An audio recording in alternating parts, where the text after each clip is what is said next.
स्वामी की जय। आज चक्रधर स्वामी महाराज की जयंती है, उनका जन्म का उत्सव है, इसलिए आप लोगों की एक लीला यहाँ पर बताएंगे। ये बैठे हुए हैं सामने, ये श्री चक्रधर स्वामी जी का रूप करते हैं। इनका नाम है देवेंद्र। इधर ये माता बैठी है, ये लीला में सादा माता है और ये कुसुम है इनका नाम। और अभी थोड़ी देर में आपको भेंट होगी देव माइसा से, देवती नाम की माता से, षष्ठी है, वो बच्चे आएंगे थोड़ी देर में। लीला का टाइटल है त्वमेव माता च पिता त्वमेव। कहते हैं भगवान को, तुम ही मेरी माता हो, तुम ही मेरे पिता हो, तुम ही मेरा सब कुछ हो। और इस लीला का टाइटल है त्वमेव माता च पिता त्वमेव। और ये लीला पढ़ी जा रही है, ये नवमीग्राम की लीलाओं की किताब है। आदरणीय सनातन मुनि श्याम डॉक्टर महात्मा जी उनकी किताब है, उसमें से लीला पढ़ी जा रही है। इसका प्रसंग ऐसा है, महाराष्ट्र की एक जगह है नवमीग्राम करके, काफी लोग जो काफी समय से देखते हैं वो तो स्नान भी किया होगा। वहाँ पर एक स्थान है राजमठ नवमीग्राम में। तो नवमीग्राम की राजमठ का ये प्रसंग है। तो राजमठ में भगवान श्री चक्रधर स्वामी जी का जो सुबह का पूजा अवसर है वो हो चुका था। जब भगवान उपस्थित थे तब उनका पूजा अवसर किया जाता था। सुबह भी किया जाता था, दोपहर को भी किया जाता था और शाम को भी किया जाता था। और वैसे भी वो कई बार से मिलते थे, बातचीत होती थी, उनको ज्ञान प्राप्त वगैरह सुनाते थे। तो सुबह का भगवान का पूजा अवसर हो चुका है और जो दार्शनिक वगैरह आए थे वो सब जा चुके हैं। अब ये माता सादा है, ये बैठी हुई है भगवान के पास और वो उसको कुछ समझा रहे हैं। इतने में बाहर से एक भक्तिन, जिसका नाम है देवती, देवाइसा की नाम है, तो इसको देवती करके भगवान एड्रेस करते थे। तो देवाइसा अपने गांव पीपल गांव से भगवान के दर्शन करने के लिए आती है। भगवान को दंडवत प्रणाम करके, चरण स्पर्श करके भगवान के सम्मुख बैठ जाती है। ये जो माता है देवती, ये अधिकतर अपने मायके वालों से मिलने के लिए अपने गांव जाती रहती है और भगवान के पास भी जब मन करता है तो मिलने आ जाती है। तो इस कारण से भगवान इससे थोड़ा उदास थे, क्योंकि ये भगवान की बात को ना सुन करके अपनी इच्छा के अनुसार चलते। जब मूड आ गया भगवान को मिलने का तो उनको मिलने चली आई, और जब वो नहीं है तो अपने मायके वालों के पास बैठी हुई है। तो आज भी भगवान का पूजा अवसर खत्म हो गया, उसके बाद में वो वहाँ पर पहुँचती है। तो भगवान ने जब ये देखा तो उन्होंने विचारा कि अब इसके साथ आज कुछ बातचीत करनी चाहिए। तो भगवान ने जो साथ में बैठी हुई थी सादा माता, जो पहले से बैठी हुई थी, भगवान उसको कहते हैं कि देखो तुम उठो और तुम जाओ, जाके गंगा में स्नान करके आओ। और उनको रवाना कर दिया। तो भगवान के चरणों पर माथा टेके और वो जाने के लिए तैयार है। अब उन्होंने देख लिया कि ये देवती आई है, तो भगवान इससे कोई ना कोई बात करना चाहते हैं, इसलिए उन्होंने मुझे यहाँ से बाहर भेज दिया कि तुम जाओ और स्नान करने के लिए जाओ। अब उसके मन में ये बात थी कि पता नहीं ये क्या बात करेगी भगवान से, भगवान इसको कौन सी चीज समझाएंगे। तो उसको आदत था कि जाके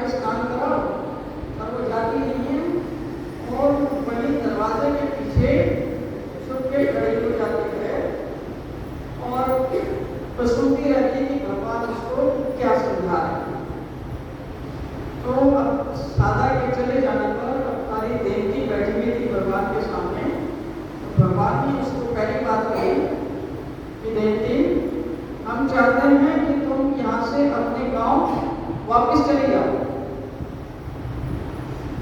सीधी भगवान ने बात कह दी उसको। तो ये सुनकर वो बहुत चौंक गई और महसूस किया कि जैसे मेरा अपमान हो रहा है कि कभी घर आए हुए अभिभावक को भी इस प्रकार से निकल जाने का आदेश दिया जाता है क्या। तो एकदम बोल उठी, हे प्रभु, ये आप क्या कह रहे हैं? मैं सब कुछ छोड़कर गांव से आपके दर्शन के लिए आई हूँ और आप मुझे ये कह रहे हैं कि अपने गांव वापस लौट जाओ। मैं तो आज आपसे कुछ विशेष उपदेश सुनने का मन बना के आई थी कि आप मेरे को कोई ज्ञान की बात बताएंगे। आपने तो कुछ सुनाया नहीं, उल्टा इस प्रकार जो है बिना किसी कारण के मुझे ये कह रहे हैं कि चले जाओ यहाँ से। तो मुझे बताओ मुझे किस बात पर दंड दिया जा रहा है। अब भगवान बोले, तुम सब कुछ छोड़ के आती हो। उसके ऊपर भगवान उसको डिटेल में समझाते हैं कि देखो, पति तो तुम्हारा है नहीं, इसलिए तुम हार श्रृंगार और ये सब चीजें करने से तो रही, वो तो तुम्हारा पहले ही छूट चुका है। और तुम्हारे पास धन संपत्ति कुछ है नहीं जो तुम्हारे पति तुम्हारे लिए छोड़ गए हों। और अब तुम क्या करती हो? तुम्हारे पिता और भाई के घर के चूल्हा चौका करती हो, झाड़ू बर्तन करती हो, उनका काम काज करती हो, जिसके एवज में वो तुम्हें 2 टाइम का खाना देते हैं। और तुम अभी तो आई हो अपनी इच्छा से, और जब तुम्हारी इच्छा होगी तुम उठ के यहाँ से भी चल दोगी। और यदि हम तुम्हें वापस भेजें तो वो तुम्हें अपमान लग रहा है। तो भगवान ने ये बात एकदम साफ और स्पष्ट उसके चेहरे पे अपनी नजर दिखा के बड़े जोश शोर से पावरफुल शब्दों में उससे ये सारी बात कही। तो इतना सुनने के बाद में फिर वो कहती है भगवान से, प्रभु आप ही मुझे समझाएं कि मैं अब क्या करूं। तब भगवान उसको समझाना शुरू करते हैं कि पहली बात तो ये है कि अगर तुमने हमारे पास आना है तो तुमने पूर्ण समर्पण भाव से हमारे पास आना है। आधे अधूरे मन से हमारे पास नहीं आना। एक पैर इधर और एक पैर उधर ऐसे नहीं आना। ये भाव रखकर आना है कि ईश्वर मेरे हैं और मैं ईश्वर की हूँ। ऐसी अनन्य मनोस्थिति से ईश्वर की शरण में चले आना है।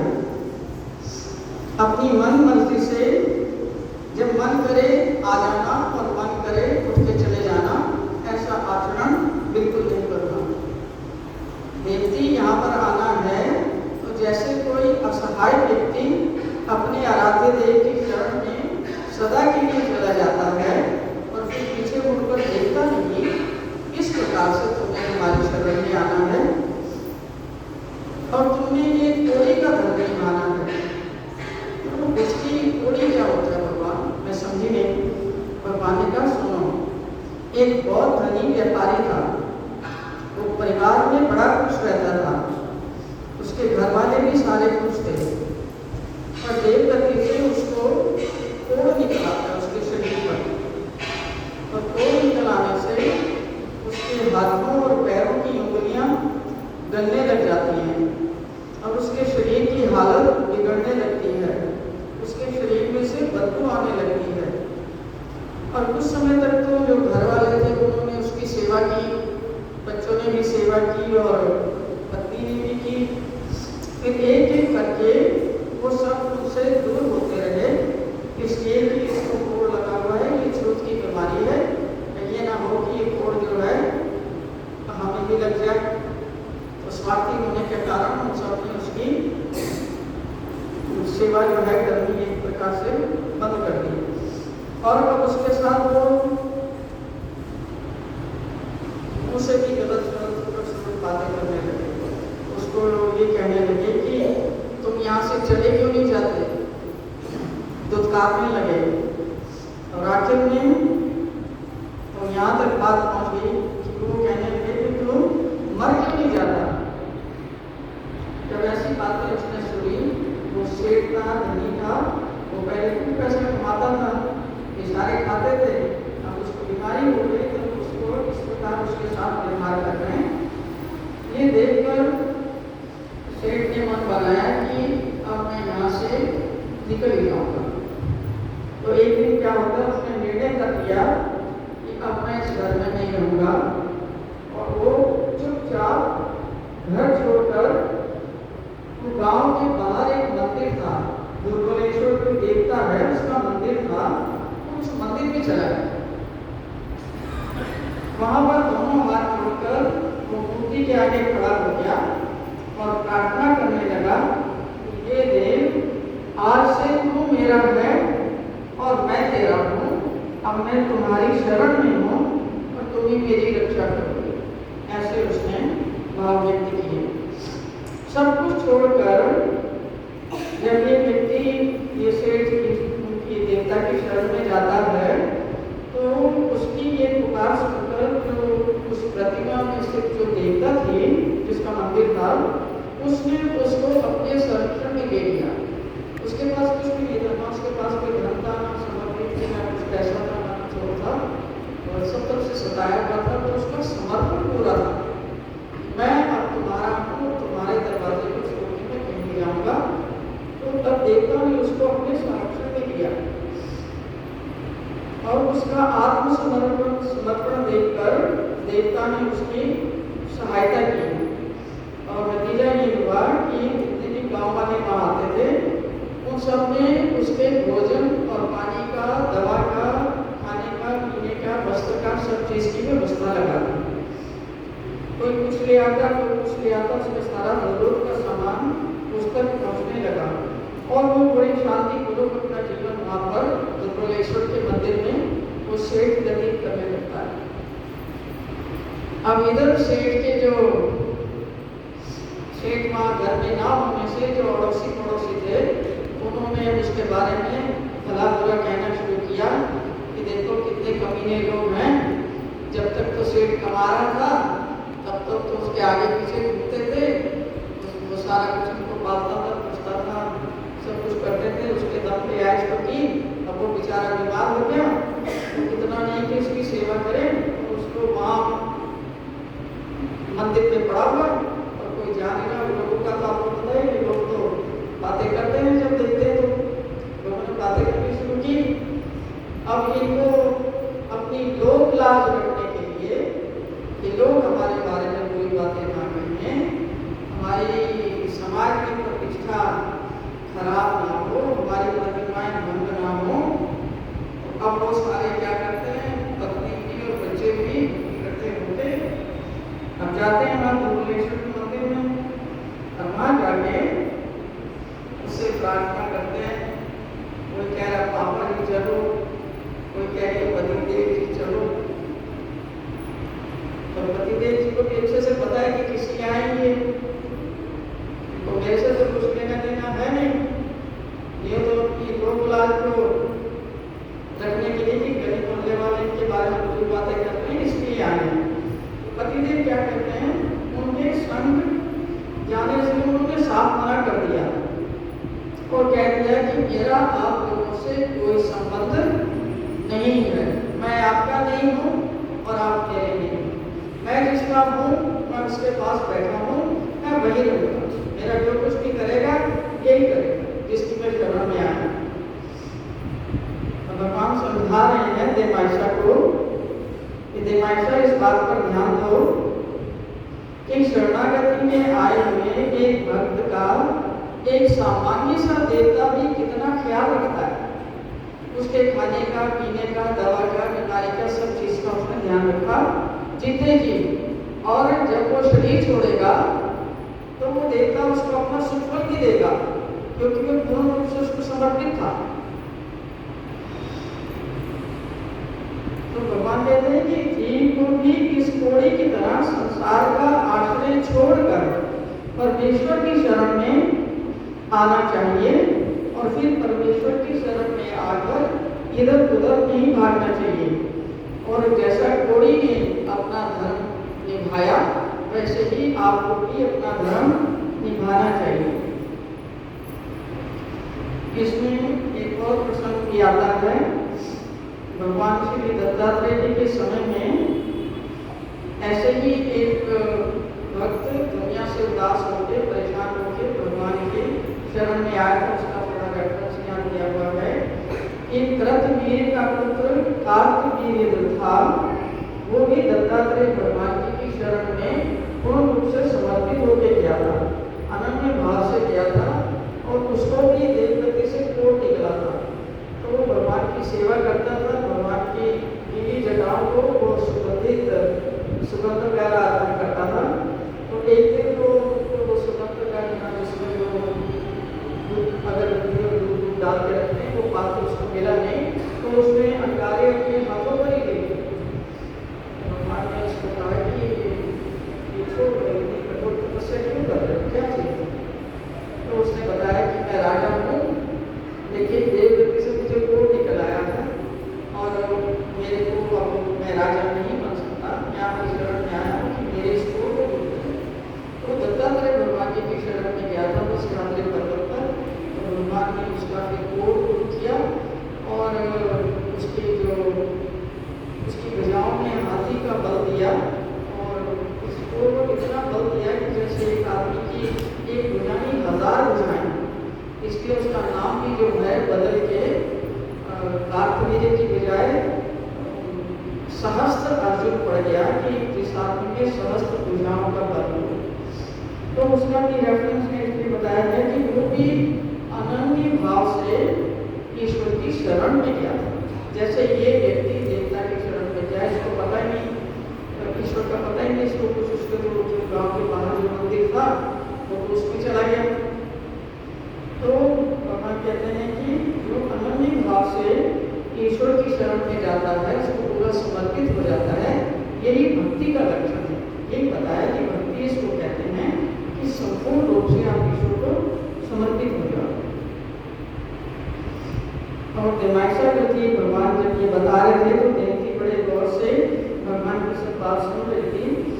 और भगवान के निरूपण के बाद जैसे उसकी बंद आँखें खोल दी हो भगवान ने, और वह ये सोचने लगी कि भगवान का कथन कितना सुंदर है और कितना सटीक है कि मैं तो अच्छी तरह से जानती हूँ कि ज्ञान के बिना मुक्ति नहीं और गुरु के बिना ज्ञान नहीं। इतना सब कुछ जानने पर भी मैं अपने गुरु के प्रति एक निष्ठ ऐसी अनन्यता, ऐसी संपूर्ण निष्ठा नहीं रख पाई जितनी भगवान मेरे से उम्मीद कर रहे हैं। तो दिमाशा जैसे गहरी नींद से जाग उठती है और तब उसने मन ही मन में ये संकल्प किया कि अब मैं ईश्वर को समर्पित हो जाऊंगी। इधर भगवान ने दिमाशा को उसकी के धर्म का निरूपण किया और वो अब कोटे से उठकर बाहर की ओर चल दिए। जो समझाना था उसको समझा दिया, लेकिन जैसे ही भगवान द्वार पर पहुँचते हैं वो देखते हैं कि द्वार के पीछे छिपी हुई उनको शारदा दिख जाती है। तो सामने होकर भगवान उसको मुस्कुराते हुए पूछते हैं, शारदा तुम्हें तो स्नान करने के लिए भेजा था कि जाओ गंगा में स्नान करके आ जाओ, और तुम ऐसे चोरी छिपी खड़ी होकर हमारी बात सुन रही हो। सच सच बताओ तुमने क्या सुना? तो वो घेरती हुई शारदा बोली, कुछ नहीं भगवान, कुछ नहीं, मैंने कुछ नहीं सुना, पर इतना ही सुना है कि आप किसी कोड़ी की बात कर रहे थे, इतना ही मैंने सुना है, ज्यादा कुछ नहीं मुझे समझ आया। फिर एक पल रुक करके उसने भगवान से प्रार्थना की कि प्रभु मेरी इच्छा है कि जो ज्ञान आपने देवती को बताया है आप मुझ पर कृपा करके वो ज्ञान मुझे भी समझाएं। तो शारदा की इस प्रकार प्रार्थना करने पर भगवान ने उसकी विनती को स्वीकार किया और वो लौट कर आए और फिर वापस उसी कोटे पर बैठ गए। तो शारदा भी भगवान के पीछे आकर प्रणाम करके उनकी भीतर आ गई और बैठ गई। तब भगवान ने संपूर्ण समर्पण की जो शिक्षा देवती को दी थी वही दोबारा साधक के लिए भी दोहरा दी। और साथ साथ में वो साधक पूछते गए कि तुम्हें कुछ समझ में आ रही है हमारी बात? तो साधक हामी भरती कि हाँ तुमको समझ आ रही है। तो अंत में भगवान उसको एक हिदायत देते हैं और उसको कहते हैं कि साधक, जो हमने आपको बताया है वही आपका धर्म है। इन बातों को आजीवन भूलना मत, और ना ही ये बातें किसी अनधिकारिक व्यक्ति को सुनाना। ये सावधानी तुमने बरतनी है। और सावधानी बरतने के लिए भी एक दृष्टांत सुनाया, बताया कि ऐसी सावधानी बरतनी है जैसे एक पतिव्रता स्त्री जिसका पति प्रदेश में गया हुआ है, उसका उदाहरण देके भगवान ने बताया कि जैसे पतिव्रता स्त्री उसका पति प्रदेश में गया होता है तो वह अपने पति की ही चिंतन करती है, उसकी ही बात सोचती है, अन्य किसी के बारे में कुछ नहीं सोचती। तो आपने भी उस स्त्री की तरह बढ़िया खाना, बढ़िया पीना, बढ़िया पहनना, उस प्रकार की चीज़ों पर ध्यान न दे करके अपने पति के बारे में निष्ठापूर्वक उसका चिंतन करना, यही जैसे वो अपना धर्म समझती है, ठीक वैसे भी आपने पतिव्रता स्त्री की तरह ये धर्म को निभाना है। जो बातें हमने आपको बताई हैं उनका पालन करना है। तो जो स्त्रियां अपना क्या कहते हैं पति को एकनिष्ठ होती हैं, अपने धर्म को निभाती हैं, भगवान कहते हैं उनको पति लोग का सुख फल मिलता है। और इसी प्रकार जो ईश्वर के भक्त हैं वो भी अगर संपूर्ण निष्ठा से ईश्वर को समर्पित होते हैं और उसकी भक्ति करते हैं तो उनको भी ईश्वर अपने पास स्वीकार करते हैं, उनको भी वो अपनी भक्ति का फल देते हैं, मतलब ईश्वर उनको अपने पास रखते हैं। ये ज्ञान वार्ता सुनकर साधक को बहुत संतुष्टि हुई। उसने उठकर भगवान श्री चक्रधर जी के चरण स्पर्श किए और उसके बाद फिर वो स्नान करने के लिए निकल जाती है। आज का ये जो प्रातःकाल का भगवान का पूजा अवसर हुआ, इसका प्रताप ये रहा कि भगवान की दो स्नेहशील शिष्याएं, एक देवायशा और दूसरी साधा, इन दोनों को भगवान के दर्शन का सुख फल मिला और साथ ही साथ भगवान के श्रीमुख से इनको ईश्वरीय ज्ञान सुनने का भी अपूर्व लाभ मिला। यहाँ पर ये लीला समाप्त हो जाती है। भगवान श्री चक्रधर स्वामी की जय।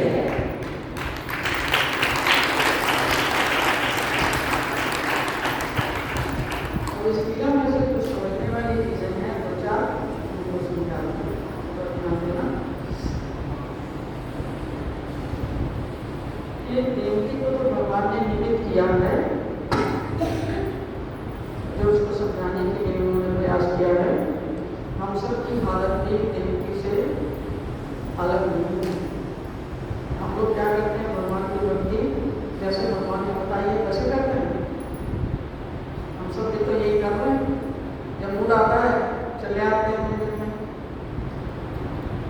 और जब संसार की चीजें आ जाती हैं तो वहाँ लग जाते हैं। आज का दिन देख लो, आज भगवान की जयंती का दिन है। इस मंदिर में कम से कम 300-400 दीक्षित हैं। वो कहाँ हैं सारे? कुछ ना कुछ तो करते हैं। यहीं से पता लग जाता है कि भगवान का महत्व हमारे जीवन में कितना है। भगवान क्या कह रहे हैं, कौन से समर्पण का कह रहे हैं। जब हम फ्री होते हैं, जब हमारे पास कोई काम धंधा नहीं होता, तब हम कहते चलो ठीक है आज मंदिर जाए। और जब आपके पास संसार के काम आ जाते हैं उसको क्या कहते हैं, वो काम भी तो हमने करने हैं, आप काम करने छोड़ दें, हमारे काम का हल होगा, हम रोटी कहाँ से खाएंगे, हम कमाएंगे कहाँ से, अब जॉब पे भी जाना है, व्यापार पे भी जाना है, ये नहीं करें तो क्या होगा। इसे घर में रिश्तेदार आके थोड़ी हम छोड़ देते हैं अपना आत्मज्ञान का रास्ता छोड़ देंगे। वो कह रहे रिश्तेदार आएंगे, मैं तो भाई जी रहने के लिए तैयार थी, वो मेरे रिश्तेदार आ गए।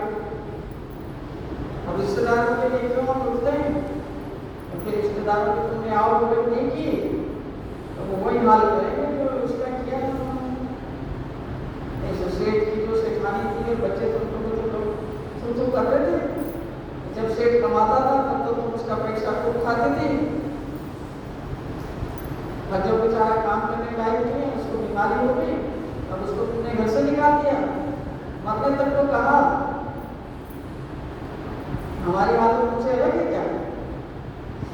हम भी तो कभी आज के लिए मरते हैं। ये लोग हमारे बारे में बुरी बात ना कहें, भगवान यहाँ से आए पहले और हमारी तो भगवान के नाम हो, लोग लाइक बजाएं, लोगों के मन में रहना है। हमारी इमेज का क्या होगा? हमारी समस्या उससे कम है क्या? हमारा आचरण नहीं है बनवाना। जब फ्री होते हैं, जब मूड में आता है, जब उठ के चलाते हैं, जब कोई लोग काम सोचते हैं रिश्तेदार आ गए, कहीं जाना है या कुछ मौज मस्ती करनी है, बर्थडे मनाना है, एनिवर्सरी मनानी है, सेलिब्रेशन करनी है, तब उधर करते हैं। अरे भगवान के भक्तों तुमने वहां जाना था, अरे ठीक है वो तो जाते रहते हैं, फिर चले जाएंगे। रिश्तेदार आते हैं ना, अब क्या करें? हमारी हालत तुमसे कम नहीं है कोई। देखिए में फटकार लगी है तो सारी हमारे लिए, रोके के लिए। तो ये चीज है समझने। और उसमें से क्या चीज निकल के आती है कि आपने अपने धर्म को निभाना है, अपनी आत्मा के कल्याण के विषय को सोचना है। और जब तक आप दूसरी बात जो निकल के आती है, भगवान कहते हैं कि जब तक जीवात्मा मुझको समर्पित नहीं होता हृदय से, तब तो वो कुछ आगे नहीं बढ़ सकता। हृदय से हम किसको समर्पित हैं? हम तो अपने परिवार को समर्पित हैं।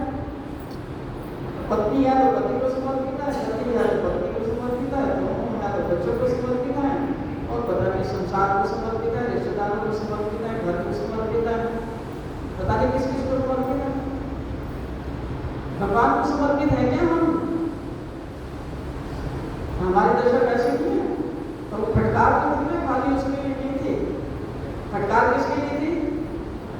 हम सबके लिए थी।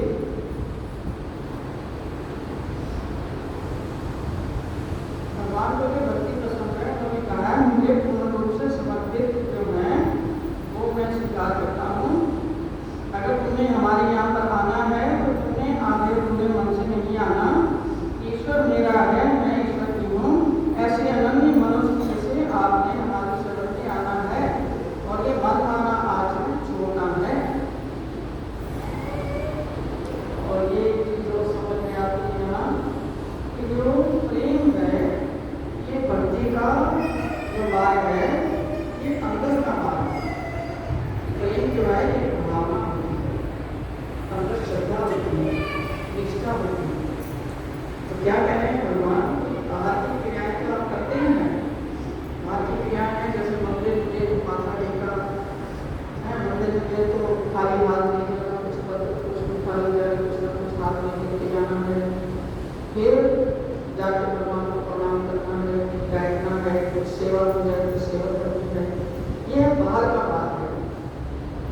ज्ञान सुनने का, ज्ञान श्रवण का, ये बाहर का बात है। मतलब किताब भी तो हमारे बाहर है ना, तो सेवा भी तो बाहर का ऐसा करने को भी तो बाहर है। एक अंदर का मार्ग जो है वो प्रेम का मार्ग है, वो समर्पण का मार्ग है, निष्ठा का मार्ग है, भावना का मार्ग है। तो इसमें जो बात की गई है वो भीतर के प्रेम की गई है कि भगवान के प्रति समर्पित होकर उनके प्रति प्रेम रखना है, समर्पित होकर बाहर से ना नहीं भी आप कर सकते, कम से कम भीतर से तो आपको कोई रोक नहीं रहा उनको समर्पित होने के लिए। लेकिन भीतर से भी हम संसार में समर्पित हैं, मतलब भीतर से भी नहीं कर सकते कुछ। बाहर से तो कुछ नहीं कर सकते क्योंकि रोक टोक है। किसी की सासू माँ ने रोक रखा है, किसी के पति ने रोक रखा है, किसी के रिश्तेदार ने रोक रखा है, किसी को कुछ और रुकावट है, किसी को पैसे की रुकावट है। पर अंदर से तो आपको कोई रुकावट नहीं है। अंदर से भी जब हम भगवान के साथ नाथ रहे हैं, इसका मतलब हमारा अभी तक हमने कुछ ये भी समझा कि असली चीज क्या है,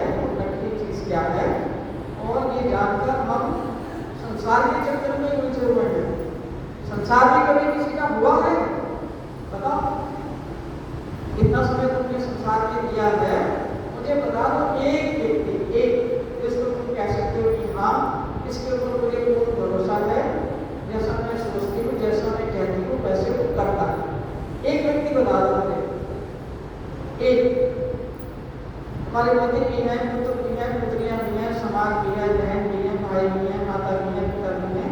कह सकते हो किसी एक को भी है कोई एक ही व्यक्ति? सब कोई जानते हैं कि ये सब झूठ का व्यापार है, फिर भी हमें झूठ ही पसंद है, हम झूठ का ही साथ देते हैं। इसलिए ईश्वर को कुछ नहीं कर पाते, इसलिए हमारे जीवन में सब प्रकार के दुखों का और सब प्रकार का अभाव रहता है। और भगवान हमें सुखी करने के लिए कहते हैं कि उसको समर्पित हो जाए। और समर्पण जो है पूर्ण का होता है। जैसे लड़के लड़की की शादी होती है तो दोनों रूप से समर्पित होते हैं एक दूसरे को। ये तो नहीं कहते कि मैं 60% तुम्हें समर्पित हूँ और 40% मैं टोटली फ्री हूँ। और कहते हैं कि मैं 60% या 50% या 80% तुम्हें समर्पित हूँ, बल्कि 20-30% का मैं कह नहीं सकती। होती है ऐसी शादी? होती है ऐसी? मिलती है? इसलिए समर्पण जो है वो संपूर्ण बनना। प्यार जो है थोड़ा कर सकते हो, जैसे अपनी इनकम का, अपने समय का 10%, 15%, 20%, रुपये में 20%, 10%, 5%, 8%। और समर्पण जो है 100% का होना चाहिए। जब तक 100% का पूरा समर्पण नहीं है, गृहस्थी की नहीं चलती। तुम्हारी आत्मा का कल्याण तो एक अलग विषय है, वो बगैर समर्पण के हो जाएगा। होता है क्या? इसलिए दो चीजें इस लीला में स्पष्ट होती हैं कि ईश्वर को समर्पित होना है संपूर्ण रूप से, और आज्ञा का पालन करना है, मन माने ढंग से कोई याचना नहीं करना।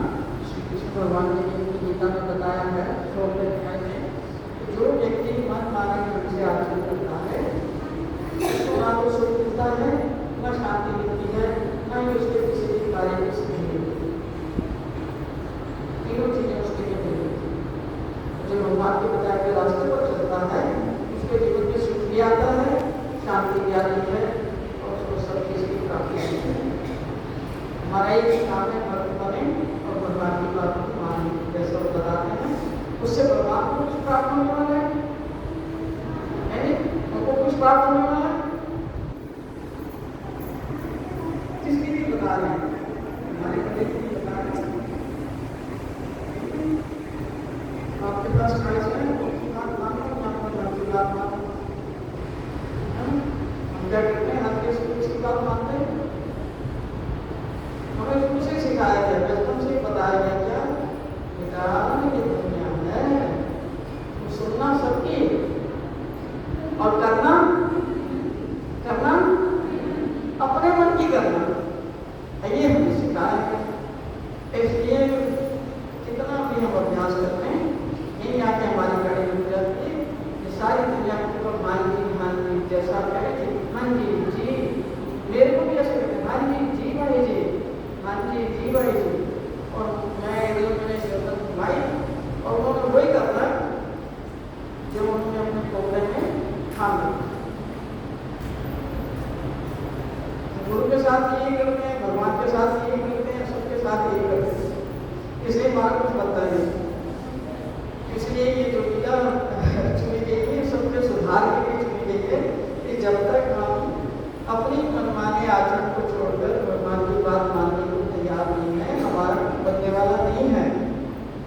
हम 100 तरह के और पागल करेंगे, कुछ होने वाला नहीं। जब भी होगा पूर्ण समर्पण से होगा, निष्ठा से होगा, और भगवान की बात को मान के उनके अनुसार चलने से। ठीक है, आप सब लोगों ने बड़े प्यार से सुना, उसके लिए आप हमारे सबको जय श्री कृष्ण, जय श्री कृष्ण। भगवान की जयंती आप सबके लिए शुरू हो, आप सबके लिए मंगलमय हो। मेरी उनसे प्रार्थना है कि हमें सद्बुद्धि प्रदान करें, जिससे हम सारे सार के बारे में जानकर सार वस्तु परमेश्वर को पकड़कर उनको जीने के साथ चलें और अपने इस मनुष्य जीवन को सार्थक करें। सबको जय श्री कृष्ण, जय श्री चैतन्य प्रभु प्रणाम। बोल बंसी वाले की जय, भगवान श्री चक्रधर स्वामी की जय, कैटन वाले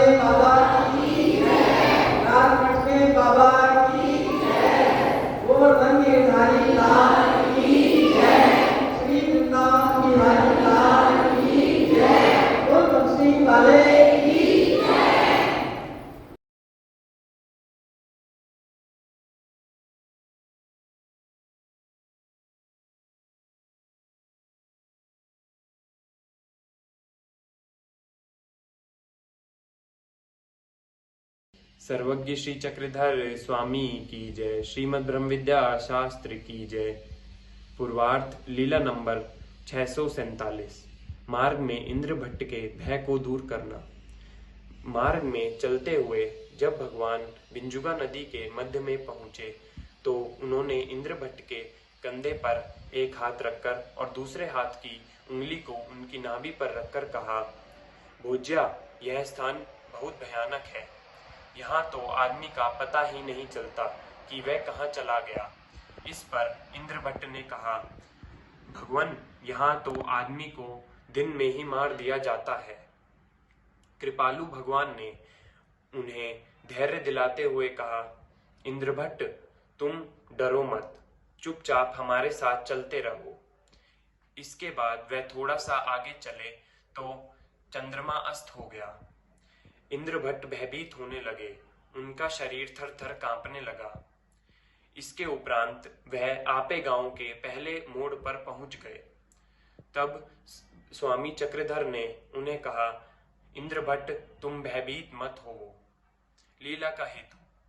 सर्वज्ञ श्री चक्रधर स्वामी ने इंद्र भट्ट को 3 बार कहा, इंद्र भट्ट, तुम भयभीत मत हो, जिससे इंद्र भट्ट के 3 जन्मों के लेपों के कर्मों का नाश किया। इससे भगवान श्री चक्रधर ने इंद्र भट्ट के कर्मों का नाश किया। सर्वज्ञ श्री चक्रधर स्वामी की जय। श्रीमद् ब्रह्म विद्या शास्त्र की जय। दंड प्रणाम।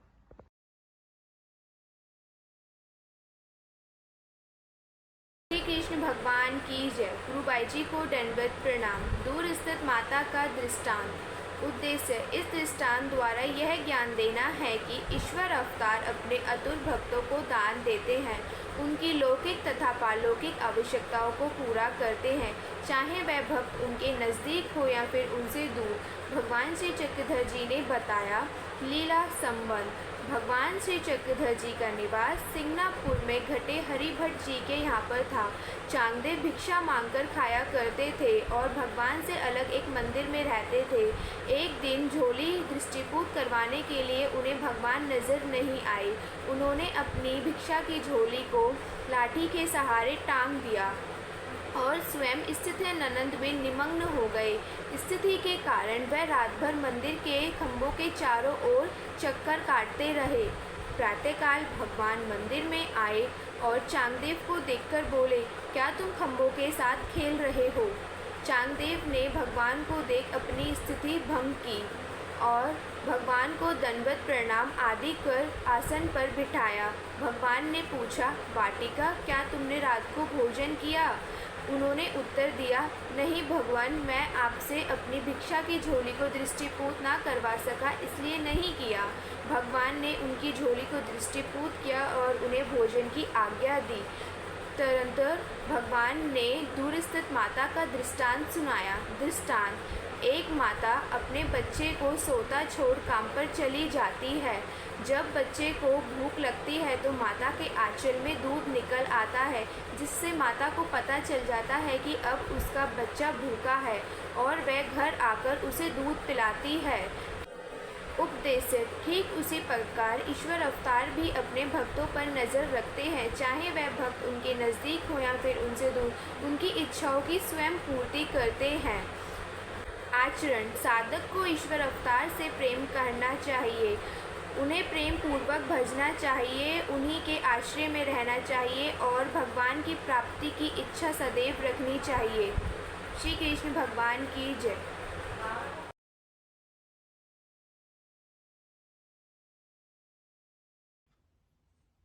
भगवान श्री चक्रधर स्वामी की जय। उत्तरार्ध लीला। शीर्षक एक पर दूसरे का होना असंभव। एक बार माईदेव भट्ट भगवान के दर्शनार्थ आए और उन्हें दंडवत प्रणाम कर भगवान के सम्मुख बैठ गए।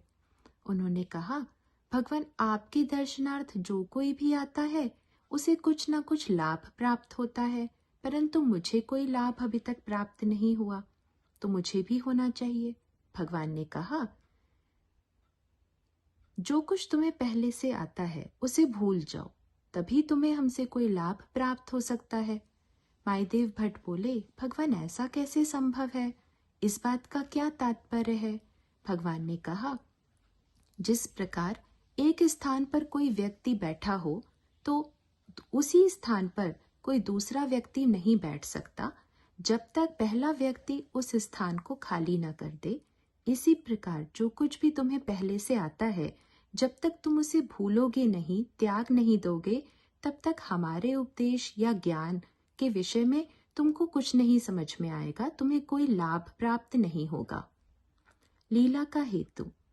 भगवान के समझाने का तात्पर्य यह है कि जिस मनुष्य को अनंत परमेश्वर का ज्ञान होता है, उसके हृदय में फिर कोई और देवी देवताओं की भक्ति या ज्ञान का समावेश नहीं होता, और जिस व्यक्ति के हृदय में देवी देवताओं की भक्ति या ज्ञान का समावेश होता है, वहां अनंत परमेश्वर का ज्ञान का समावेश नहीं हो सकता। इसी प्रकार जैसे किसी एक स्थान पर अगर कोई व्यक्ति रह रहा हो तो उसी स्थान पर दूसरा व्यक्ति नहीं रह सकता। जय श्री चक्रधर।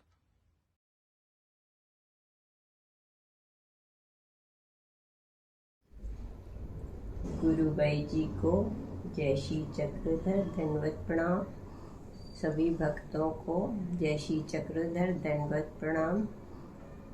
श्री चक्रधर महाराज के अवतरण दिवस पे मैं उत्तरार्ध लीला 350 प्रस्तुत करती हूँ।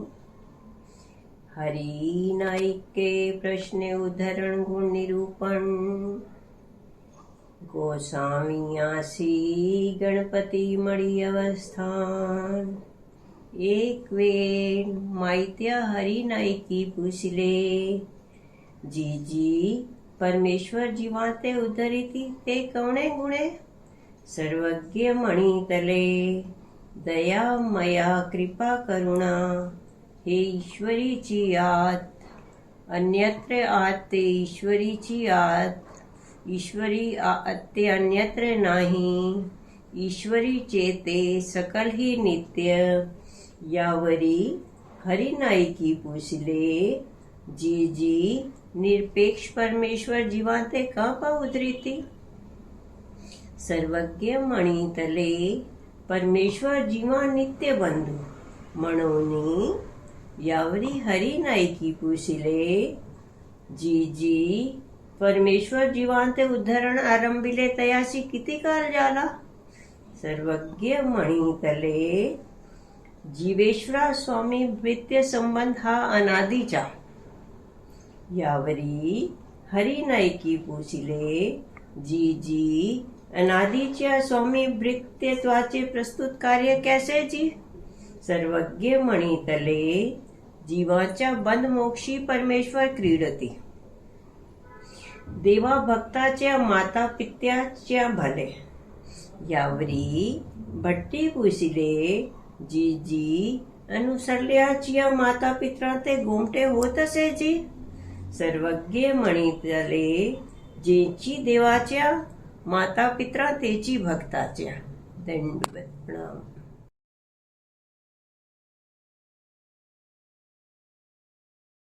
जय श्री कृष्ण। भगवान बहुत दयालु हैं।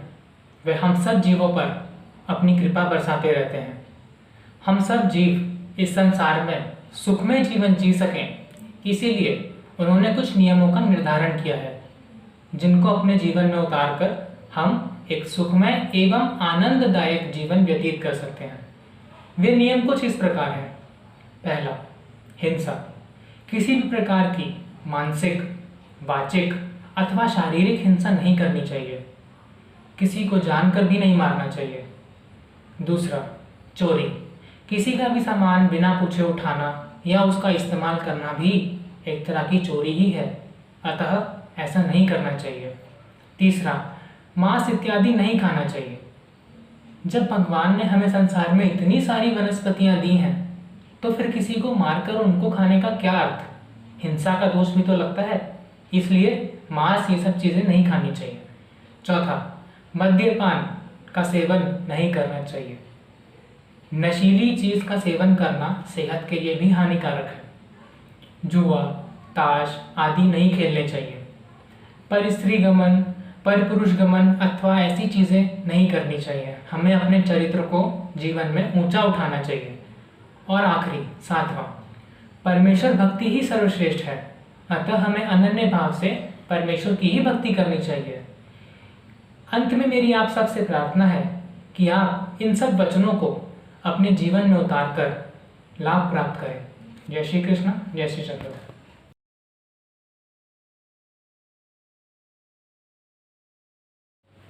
जय श्री कृष्ण, जय श्री चक्रधर। आज मैं आपको एक दृष्टांत के बारे में बताना चाहती हूँ। ये दृष्टांत है रहट के घड़ों का दृष्टांत। इस दृष्टांत के माध्यम से भगवान हमें ये बताना चाहते हैं कि जो सांसारिक भोग हैं, जो विषय भोग हैं, उनसे ईश्वर की प्राप्ति नहीं होती। ईश्वर की प्राप्ति तो ईश्वर के ज्ञान से होती है, उनके बताए हुए रास्ते पर चलने से होती है। रहट के घड़ों के दृष्टांत के अनुसार जैसे रहट के घड़े होते हैं, रहट एक चक्र होता है, चक्का सा बना होता है जिसपे छोटी छोटी सी बाल्टियां बंधी होती हैं और वो क्रम से घूमती हैं। घूमकर वो जब नीचे कुएं में जाती है तो वहां से पानी भर कर लाती है और ऊपर आकर वो बाल्टी का पानी खाली हो जाता है। इस प्रकार वो क्रम से पूरा चक्र चलता रहता है। ठीक इसी प्रकार जीव, हम मनुष्य भी इस संसार में विभिन्न प्रकार के कर्म करते हैं और इन कर्मों के कारण हमें स्वर्ग, नरक, कर्म भूमि में नाना प्रकार की योनियों में जन्म लेना पड़ता है। इन सांसारिक कर्मों, विषय भोगों से युक्त, आसक्ति से युक्त कर्मों को करने के कारण जो भी इसके शुभ अशुभ कर्मफल होते हैं वो हमें भोगने पड़ते हैं। नाना प्रकार की योनियों में जाना पड़ता है, विभिन्न प्रकार के तरीके अलग अलग तरीके के कष्टों को भोगना पड़ता है और इस प्रकार हमारा आवागमन का चक्र लगा ही रहता है। भगवान कहते हैं कि जिस प्रकार से जैसे जैसे मनुष्य या जीव कर्म करता है वैसे वैसे वो फलों को भोगता है। इन सारे सांसारिक भोगों को भोगने से हमें ईश्वर की प्राप्ति नहीं होती। इनसे तो हमें भोगों का ही फल मिलता है, कभी शुभ फल मिलता है, कभी अशुभ फल मिलता है, लेकिन ईश्वर की प्राप्ति नहीं होती। ईश्वर की प्राप्ति के लिए तो ईश्वर के ज्ञान को जानना आवश्यक है, उस ज्ञान पर आचरण आवश्यक है। इसलिए भगवान श्री कृष्ण कहते हैं कि उनके वचनों को जानना, समझना, उन पर आचरण करना अत्यंत आवश्यक है। भगवान श्री कृष्ण ने जो श्रीमद् भगवत गीता में वचन बताए हैं, उन वचनों का हमें आजन्म पालन करना आवश्यक है, तभी हम ईश्वर की प्राप्ति कर सकते हैं और ईश्वर की इस प्राप्ति से बढ़कर अन्य कोई लाभ है ही नहीं।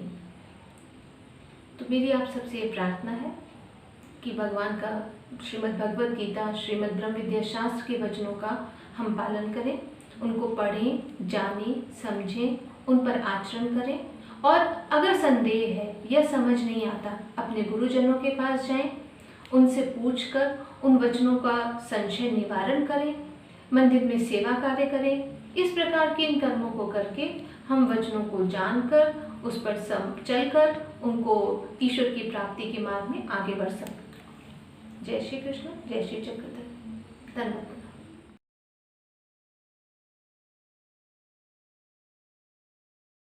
जय श्री कृष्ण, दंडवत प्रणाम। श्री चक्रधर महाराज जी की जय। सभी भक्तों को मेरा दंडवत प्रणाम है। गुरु भाई जी को मेरा दंडवत प्रणाम है। श्री चक्रधर महाराज जी के अवतार के अवसर पर मैं उनकी एक लीला का वर्णन करने जा रही हूँ। उसका नाम है कासपुर। मेरा नाम सोनिया कपूर है और मैं थोड़ी सी लीला का वर्णन अपनी अल्पबुद्धि से करने जा रही हूँ। श्री चक्रधर महाराज जी का निवास रावस गांव में था। रावस गांव में ही एक नरसिंह नाम का मंदिर था। रात के समय श्री चक्रधर स्वामी महाराज जी उसी मंदिर में शयन कर रहे थे और उसी मंदिर के पुजारी का नाम ललिताईसा था, परंतु वह कासपुर नाम के भयंकर फोड़े से ग्रसित थी और रात भर वह चिल्लाती रही, हे देवा मेरी रक्षा करो, हे देवा मेरी रक्षा करो, हे देवा मेरी रक्षा करो। श्री चक्रधर राया मुझे दर्द से बाहर निकालो, श्री चक्रधर स्वामी महाराज जी। तो ब्रह्म मुहूर्त के समय श्री चक्रधर स्वामी महाराज जी बाहर आए और वे इधर उधर टहल रहे थे। तब बाईसा भी उनके साथ हो ली। तब बाईसा ने देखा कि गुफा के अंदर और बाहर कोई पड़ा हुआ है। जाके देखा तो ललिताईसा थी, जिसकी जीभ बाहर निकली हुई थी और वह दर्द से कराह रही थी। तब उसने श्री चक्रधर स्वामी जी को बुलाया और प्रार्थना करी, ही देवा इसके दर्द का निवारण कीजिए। तब श्री चक्रधर स्वामी महाराज जी को उन पर दया आ गई और श्री चक्रधर स्वामी महाराज जी ने अपने तांबुल की पीक ललिताईसा के कोड़े पर लगाई और अपने पैरों का अपने चरणों के स्पर्श से पीक को दबाया, जिससे कि उसके कोड़े को आराम मिला और वे शांत भाव से सो गई। तब वापस आते समय बाईसा ने श्री चक्रधर स्वामी से प्रार्थना करी, हे स्वामी राया, कोड़ा तो बहुत छोटा था, परंतु वे 10 से इतना करा क्यों रही थी? तब श्री चक्रधर स्वामी ने कहा, कोड़ा तो बहुत छोटा था, परंतु अगर हम थोड़ी देर और ना जाते तो उसकी मृत्यु भी हो सकती थी। अगर हमने चरणों का स्पर्श ना दिया होता तो उसे आराम भी ना आता। इस प्रकार दयालु प्रभु ने ललिताईसा के दुख का निवारण किया। श्री चक्रधर महाराज जी की जय।